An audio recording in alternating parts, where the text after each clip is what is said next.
Assalamualaikum warahmatullahi wabarakatuh. Perkenalkan, nama saya Faisal Rizky. Saya dari Fakultas Hukum Universitas Merdeka Pasuruan. Semester 5, NPM 23 70 20 100 16 93. Di sini saya akan menjelaskan tentang hukum konstitusi dan perannya dalam sistem ketatanegaraan Indonesia. Konstitusi merupakan dasar utama dalam kehidupan bernegara. Tanpa konstitusi, suatu negara tidak memiliki pedoman yang jelas mengenai bagaimana kekuasaan dijalankan, bagaimana hak rakyat dilindungi, serta bagaimana hubungan antar lembaga negara diatur. Di Indonesia, konstitusi tertuang dalam Undang-Undang Dasar Negara Republik Indonesia tahun 1945.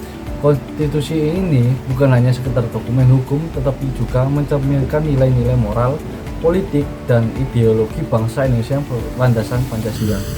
Dalam video ini, saya akan menjelaskan secara komprehensif tentang hukum konstitusi sebagai ilmu, serta kedudukan, fungsi, dan tujuan konstitusi dalam sistem ketatanegaraan Indonesia, agar kita memahami beberapa pentingnya konstitusi dalam menjaga negara hukum dan demokrasi. Pengertian hukum konstitusi.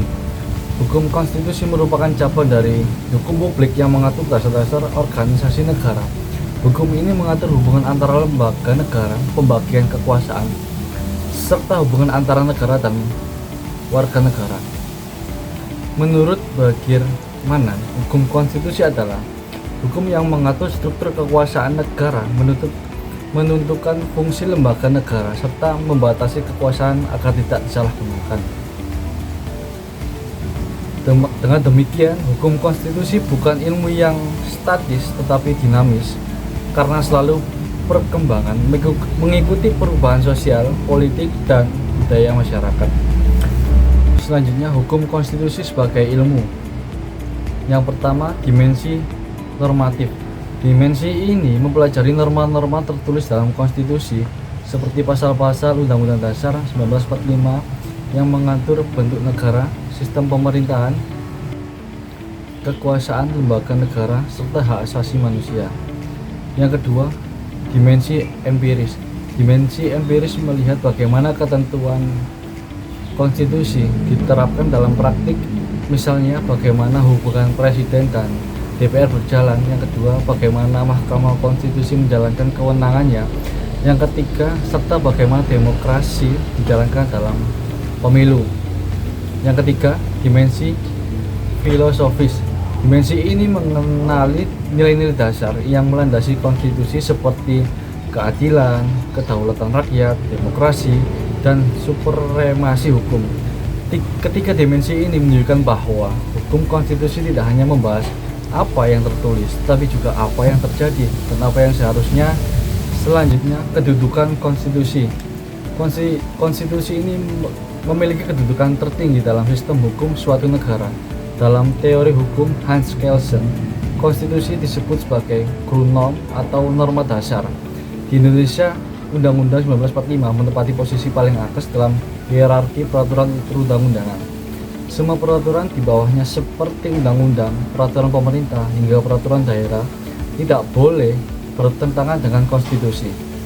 Kedudukan konstitusi mencakup berbagai aspek penting. Yang pertama sebagai hukum tertinggi, yang kedua sebagai sumber legitimasi, yang ketiga sebagai alat pembatas kekuasaan, yang keempat sebagai perwujudan ideologi Pancasila.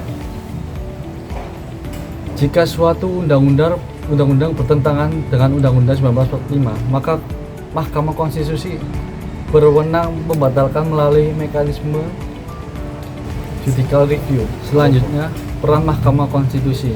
Mahkamah Konstitusi merupakan penjaga konstitusi. Lembaga ini memiliki peran penting dalam menegaskan supremasi konstitusi. Wewenang Mahkamah Konstitusi antara lain: 1. Menguji Undang-Undang Dasar terhadap Undang-Undang 1945. Yang kedua, menyelesaikan sengketa kewenangan lembaga negara. Yang ketiga, memutus sengketa hasil pemilu. Yang keempat, membubarkan partai politik. Keberadaan MK menunjukkan bahwa konstitusi di Indonesia adalah dokumen hidup, bukan sekedar teks hukum yang mati. Selanjutnya, fungsi konstitusi. Konstitusi memiliki berbagai fungsi penting, antara lain fungsi organisasi negara. Konstitusi mengatur struktur dan mekanisme kerja lembaga negara seperti Presiden, DPR, DPD, MA, dan Mahkamah Konstitusi. Yang kedua, fungsi pembatasan kekuasaan. Konstitusi ini menjaga kekuasaan absolut dan penyalahgunaan wewenang melalui prinsip checks and balance.